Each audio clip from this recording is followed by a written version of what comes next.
नमस्कार दोस्तों, mind care इस सीरीज़ में हम आगे बढ़ रहे हैं और मन की संभाल कैसे रखनी है इसके बारे में हम नई नई बातें सीख रहे हैं। मुझे भी बहुत ही अच्छा लगता है क्योंकि ऑटोमेटिकली वो नई बातें सामने आती है कि जो आप सभी के लिए तो उपयोगी है ही है, परंतु मैं तो ये समझता हूँ कि मेरे लिए भी उपयोगी है, क्योंकि जितना हम बताते हैं उतना हम उसको फॉलो करते हैं। अगर समझो कुछ समय मैं नहीं बोलूं तो बोल हमने इतने सालों से पढ़ा है, लोगों को भी सिखाया है, परंतु शायद भूल जाएंगे। तो इस रीति से मुझे भी अच्छा लगता है और मैं समझता हूं कि आपके जो रिस्पॉन्स है उसके आधार से भी लगता है कि आप भी इस सीरीज को एंजॉय करते हैं। कई प्रश्न भी पूछ रहे हैं, उसको भी हम कभी लेंगे, परंतु चलिए और थोड़ा सा इस सारी बात को हम डिस्कस करें कि मन की जो संभाल करनी है उसमें और सब चीज़ें तो है ही है, परंतु साथ साथ में कहेंगे कि जो स्पिरिचुअल बिलीफ्स है वो स्पिरिचुअल बिलीफ्स भी हमें बहुत ही मदद करती है। आप शायद रिलीजियस न भी हो तो भी आप स्पिरिचुअल बन सकते हैं, क्योंकि स्पिरिचुअलिटी भी एक प्रकार से साइंस है और उससे हमें प्रैक्टिस में लाना है। हाँ जी, हाँ, कुछ पूछना चाहते हैं? यस, हाँ, बताइए। ओम शांति सर। शांति। मेरा नाम है दिव्या देसाई। मैं बैंगलोर से आई हूँ। मैं एक सॉफ्टवेयर इंजीनियर हूँ। मेरा एक प्रश्न है। आप जो बता रहे हैं ना माइंड का केयर, तो मुझे ऐसा लगता है जब हम काम करना शुरू करेंगे, भले हम फिज़िकल काम जो भी कर रहे हो उसमें अटेंटिव रहना वो इजी हो जाता है। जब हम बुद्धि लगाना पड़ता है जहाँ पे भी लाइक हमारा काम में सॉफ्टवेयर तो इजी है। इंजीनियरिंग, हाँ, तो वो थोड़ा सा तकलीफ हो रहा है। अच्छा, इतना इंडल्ज हो जाते हैं हम कि अपना अटेंशन में रहना, अपनी स्थिति में रहना थोड़ा सा लाइक वो मिस हो जाता है। तो आप इसके बारे में बताएंगे कैसे करें या? Very good. देखो, मैं आपको एक स्पिरिचुअल सॉल्यूशन बताता हूँ। स्पिरिचुअली स्पिरिचुअल नहीं भी है, शेक्सपियर ने भी कहा है, बहुत लोग ये मानते हैं कि ये दुनिया एक रंगमंच पे, उस पे हम सभी एक्टर्स हैं। या तो वर्तमान परिप्रेक्ष्य में हम ये भी कह सकते हैं कि जीवन एक लंबी चलने वाली सीरियल है, एक सुपर मेगा सीरियल है ना, और वो सीरियल हमारे जीवन के आसपास ही तैयार की गई है ना। तो वह सीरियल और ये जीवन भी सीरियल, उसमें एक बहुत बड़ा फर्क है। जैसे वो सीरियल जो है उसमें व्यक्ति के सामने सचमुच वो बात नहीं होती है। समझो कि भी कोई बहुत अच्छा एक्टर है, उसको एक गरीब व्यक्ति का पार्ट बजाना है कि मैं बहुत गरीब हूँ, है ना, तो उसको उसके साथ जुड़ना पड़ता है कि मैं गरीब तो नहीं हूँ, मेरे पास तो ये लग्जरी है, परंतु उसको वो इतना अच्छा करना पड़ता है कि लोगों को लगे कि ये सचमुच गरीब है, और तब बोलेंगे वाह इन्होंने कितनी अच्छी एक्टिंग की। तो वहाँ पर उनकी जो सारी मेहनत है ना वो जुड़ने में है। और जो हमारी मेहनत है, हमारा जीवन भी सुपर मेगा सीरियल है, परंतु हमारी मेहनत है ना उससे न्यारा होने की, उससे डिटैच होने की, क्योंकि वो तो होना ही होना है। फॉर एग्जाम्पल कि भी आपका ये सॉफ्टवेयर का है, हो सकता है कि भी कुछ ऐसी टेक्नोलॉजी आ जाए और इसकी फिर ज़्यादा ज़रूरत ना पड़े लोगों को, है ना, तो वो प्रोफेशन में थोड़ा रिसेशन आएगा, तो वो नेचुरल है। फिर आपको ट्राई नहीं कर रहे क्यों हो गया, कैसे हो गया, मेरी सैलरी कम हो गई, मेरा जॉब चला गया, वो तो चला ही गया। परंतु हमें प्रैक्टिस ये करनी है कि मैं एक्टर हूँ, ये सिर्फ मुझे रोल मिला है ना, वो मैं सिर्फ रोल बजा रही हूँ और मैं इससे पूरी तरह से डिटैच हूँ। मैं तो आत्मा हूँ, मैं आत्मा इस रोल को बजा रही हूँ। वह प्रैक्टिस हमें बहुत करनी है और वो अलग अलग रीति से करनी चाहिए। ये अगर जो प्रैक्टिस करनी है ना, क्योंकि एक ही चीज होगी ना तो व्यक्ति भी बोर हो जाएगा। एक तो ऐसा हो सकता है कि मैं एक एक्टर हूँ और मैं कर रही हूँ। दूसरी एक अच्छी सी प्रैक्टिस ये भी हो सकती है कि ये शरीर एक कार है और मैं आत्मा उसमें ड्राइवर हूँ। अगर एकदम पक्का हो, सपोज आपके पास ब्रांड न्यू भी कार है ना, उसका बड़ा एक्सीडेंट हो गया, परंतु आपको खरोच भी नहीं आई, आपको थोड़ा भी नहीं लगा तो क्या होगा? आप खुश होंगे, नहीं हाय मेरी कार, भाई नहीं तो आप मरने वाले थे लेकिन बच गए, है ना। तो ऐसे ही कि भी शरीर को कुछ हो जाए, कभी एक्सीडेंट हो, कुछ हो, तो अगर ये हमारा पक्का है कि मैं आत्मा हूँ, नहीं मैं ड्राइवर हूँ, ये शरीर तो सिर्फ एक कार है, वो बीमार हुई, उसमें कुछ और समस्या आई, तो भी मैं आत्मा तो सदैव शांत स्वरूप रह सकती है ना। वह प्रैक्टिस भी मदद करेगी। और एक अगर आप देखो कि ये सोचो कि ये शरीर मंदिर है और मैं आत्मा उसमें वो मूर्ति हूँ, है ना। देखो राम मंदिर इतना अच्छा बनाया, लेकिन वो मूर्ति इंपॉर्टेंट है ना, वो मूर्ति इंपॉर्टेंट है। तो ऐसे ही मैं आत्मा वह मूर्ति हूँ, ये भी हम पक्का करेंगे तो भी ये शरीर तो सिर्फ एक मंदिर है, कोई बात नहीं। या तो ऐसा भी ले सकते कि शरीर एक घर है और मैं उसमें रहने वाली व्यक्ति हूँ। ये डिफरेंट चीज़ें क्यों मैंने बताई, क्योंकि ऐसे आप अलग अलग अप्रोच लेंगे ना तो सारा दिन भी अभ्यास कर सकेंगे। अन्यथा हमको लगता है कि अभी सारा दिन कैसे मैं आत्मा हूँ या शरीर मेरा है, वो अभ्यास कैसे करेंगे। ऐसी कुछ चीज़ें होगी ना तो आप प्रैक्टिस अच्छी कर सकेंगे। यस यस, मैं फिनिश कर दूंगी। बहुत बहुत शुक्रिया सर। Thank you. मुझे जो भी आप पॉइंट्स वाइज बताया उसमें ये स्पष्ट हो गया कि मुझे प्रैक्टिस ज़्यादा करनी है और डिफरेंट वे से प्रैक्टिस करनी है। हाँ। बहुत तो आप बहुत बोर नहीं शुक्रिया। होंगे। हाँ हाँ, thank you so much. Thanks. नमस्ते सर, मैं अविनाश मुकरे कोल्हापुर महाराष्ट्र से एक ज्वेलरी बिजनेसमैन हूँ। सोने का दर हर दिन बढ़ता ही जा रहा है, तो जो हर दिन का चोरी का डर जो रहता है वो कैसे लाइट में रहना है, वो उसमें अपना स्पिरिचुअली कैसे रहना है, वो आप जरा बताइए सर। अच्छा, दोनों बातें, स्पिरिचुअल भी हो सकता है और प्रैक्टिकली भी, है ना। आप कुछ तो प्रिकॉशन लेते ही होंगे, जैसे फॉर एग्जांपल आजकल इंश्योरेंस तो बहुत कॉमन है, तो उसको हम उसमें कैलकुलेट करते ही है कि भाई इंश्योरेंस ये है। अभी जैसे कि फॉर एग्जांपल आपने चोरी का बोला ना, ऐसे किस्से हैं कुछ कुछ कि इंटरनली कोई चोरी कर रहे हैं, है ना। तो अभी सीसीटीवी कैमरा है ही है, तो आप वहाँ बैठ के भी या तो घर में बैठे बैठे भी कुछ समय में भी आप अपने मोबाइल में भी देख सकते हैं कि कौन क्या कर रहा है ना। तो ऐसी जो भी चीज़ें हैं उससे भी हम उसको प्रिवेंट कर सकते हैं।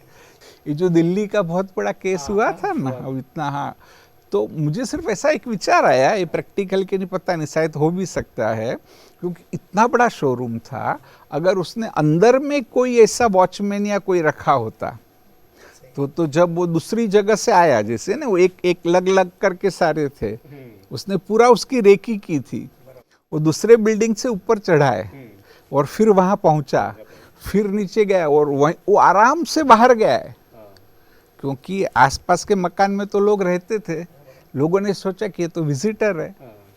परंतु अगर अंदर कोई वॉचमैन होता तो तुरंत पकड़े जाना था, है ना।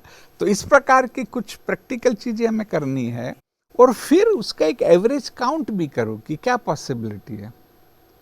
एक ओवरऑल समझो ऐसा हुआ भी, फॉर एग्जाम्पल जैसे हम लोग हैं, डॉक्टर्स है, तो भी कई बार होता है कि मेडिकल लीगल केस, लेकिन बहुत रेयर है ना, कोई पेशेंट को तकलीफ होती है, तो उसे एक ओवरऑल आप काउंट कर करके चलेंगे तो फिर डरेंगे नहीं, है ना। ऐसी बात को एक काउंट करना है। और स्पिरिचुअली ये भी जो आपने स्पिरिचुअली बोला ना, अब ये मेरा सोचना है, हाँ, मैंने कई ऐसे केसेस भी थोड़ी स्टडी की है, जैसे भी जेट एयरवेज का इतना बड़ा प्रॉब्लम हो गया है ना, किंगफिशर का आप सुनते हैं, ऐसे और बहुत सारे केसेस है।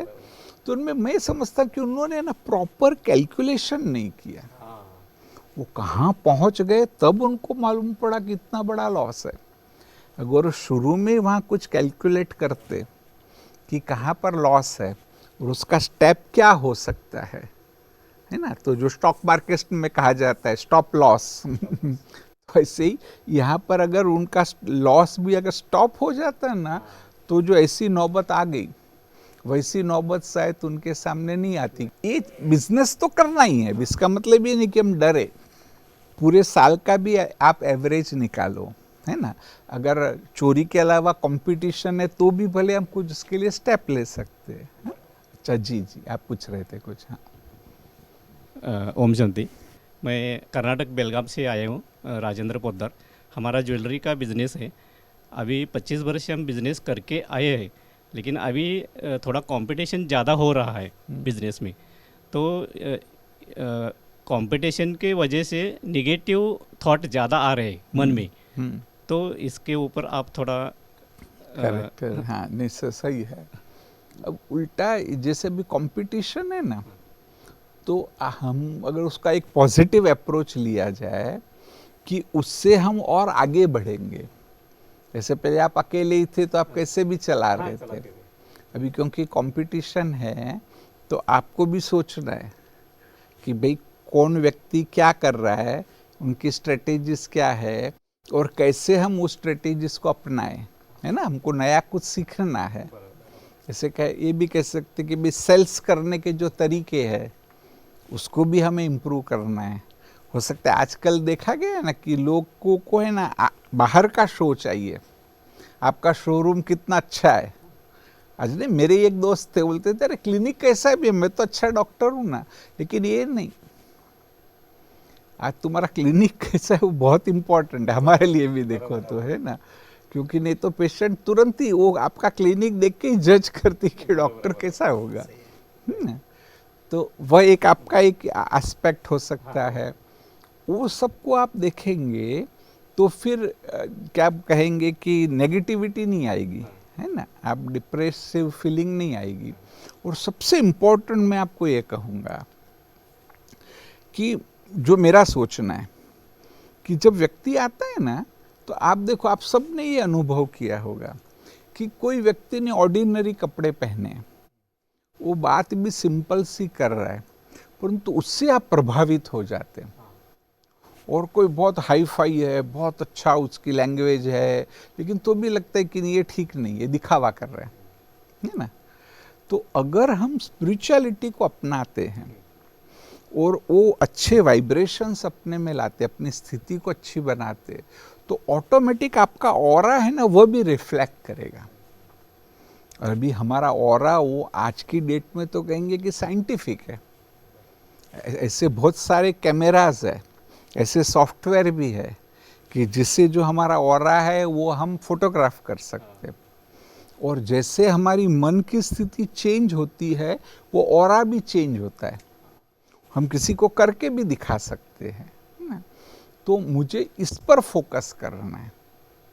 इस पर अगर आप फोकस करेंगे और ओवरऑल अगर आपने देख लिया कि इतने टाइम से मैंने किया, यह है सबसे इम्पोर्टेंट तो है कि मेरी मेंटल वेल बीइंग, जो यहाँ पर हमारा विषय है, भले मेंटल वेल बीइंग होगी तो फिजिकल वेल बीइंग अच्छी होनी है। तो मुझे उसको इम्पोर्टेंस देना है कि मेरा जो बिजनेस है वह जैसे कि भाई घर चले, है ना, हमें खाने पीने में दिक्कत ना हो, बच्चों की पढ़ाई में, दूसरी बातों में, उसके लिए है। और कई बार वो बहुत मुश्किल नहीं होता है। मुश्किल कहाँ होता है कि जब हम कंपटीशन में आते कि इसका घर इतना बड़ा है, अरे मेरा तो छोटा, अभी मेरे को भी बड़ा करना है, या मेरे पास कार है वो छोटी कार है, मुझे भी बड़ी लग्जरी गाड़ी लेनी है ना। जब हम उस कंपटीशन में आते हैं ना, तब वो डिस्टर्बेंस होता है। तो एटलीस्ट उसको हम ख़त्म कर दे। और दूसरा मैं जनरल तो ये कहूँगा कि दुनिया इतनी फास्ट आगे बढ़ रही है, हम सबको मेंटली ना वो परिवर्तन के लिए तैयार रहना चाहिए कि हम और कुछ भी कर सकते हैं बाई चांस। ऐसे ना एक्सट्रीम में होता नहीं है, लेकिन ऐसी कोई बात हो गई तो बस मुझे पक्का है, क्योंकि मेरी IQ है ना, मेरी बुद्धि है, मैं एक जिसको कहेंगे आउट ऑफ बॉक्स थिंकिंग कर सकता हूँ, है ना। तो कैसी भी स्थिति हो आपका रहेंगे कि भाई मेरे में कैपेसिटी है। और दूसरा मैं ये भी यहाँ बताना चाहता हूँ कि हमें परिवर्तन के लिए तैयार रहना चाहिए, है ना। कई बार जैसे आपने कहा ना कि 25 साल से हम कर रहे हैं, तो हमको लगता है कि मेरा तो सभी अच्छा ही होने वाला है। हो सकता है कभी सीरियस अप एंड डाउन आए, भले उसको हम प्रिवेंट करने की कोशिश तो जरूर करें, है ना। केयरलेस नहीं होना है। कई बार नहीं, व्यक्ति केयरलेस हो जाता है, परंतु फिर भी कुछ तो आ सकता है। अगर बिजनेस में नहीं आए तो घर में आएगा, कोई व्यक्ति बीमार हो जाएगा, है ना। समझो घर में बहू आई, वही नेगेटिव कैरेक्टर आ गया तो भी तो समस्या हो सकती है। तो ना उसके लिए हमें तैयार रहना है, और वहाँ पे स्पिरिचुअलिटी मदद करती है। वहाँ अगर हम स्पिरिचुअल है तो ऑटोमेटिकली डिटैच रह पाते हैं, है ना। वो समस्या में भी हमको जो स्टेबिलिटी को मेंटेन करना चाहिए, वो स्टेबिलिटी को हम मेंटेन कर पाते हैं ना। तो ये अभ्यास बहुत ही जरूरी है। धन्यवाद सर। आपने एक पॉइंट बताया परिवर्तन, ये बहुत अच्छा है, उसके लेकर हम आगे जा सकते हैं। हाँ, क्योंकि चेंज तो है ना। हाँ चेंज तो है, क्योंकि सबसे इम्पोर्टेंट जीवन में भी कुछ भी चेंज ना हो, लेकिन परिस्थितियां तो चेंज होने ही वाली है। मैं समझता हूँ कि आप सभी को भी ये जो सीरीज अच्छी लग रही है। आप भी ये जो भी हमारे क्वेश्चन आंसर है या तो जिन बातों पर हम चर्चा करते हैं कि हम मन की संभाल कैसे करें, माइंड केयर के जो स्टेप्स है ज़रूर आपको अच्छे लगते होंगे, आप प्रैक्टिस भी करते होंगे और ज़रूर हमको लिखिएगा। मैं तो ये कह सकता हूँ कि ये सारा माइंड केयर परिवार है। इस माइंड केयर परिवार के आप भी एक पार्ट है, और आपने क्या क्या किया, आपको क्या अनुभव हुआ जब आपने प्रैक्टिस की, तो वो भी ज़रूर हमारे साथ साझा करिए, हमारे साथ वो शेयर करिए। आपके कोई प्रश्न हो तो भी आप ईमेल भी कर सकते हैं, हमें फ़ोन के द्वारा भी पूछ सकते हैं। और ये जो पूरी बात है कि आज विश्व में समस्याएं आएगी, जैसे कहते हैं ना कि तीसरे विश्व युद्ध की भी जो पॉसिबिलिटीज़ है वो बढ़ रही है। तो तब अगर हम तैयार होंगे, हम मेंटली पीसफुल होंगे, स्टेबल होंगे, तब ही इन सभी समस्याओं का हम अच्छे से सामना कर पाएंगे। नमस्कार, फिर मिलेंगे।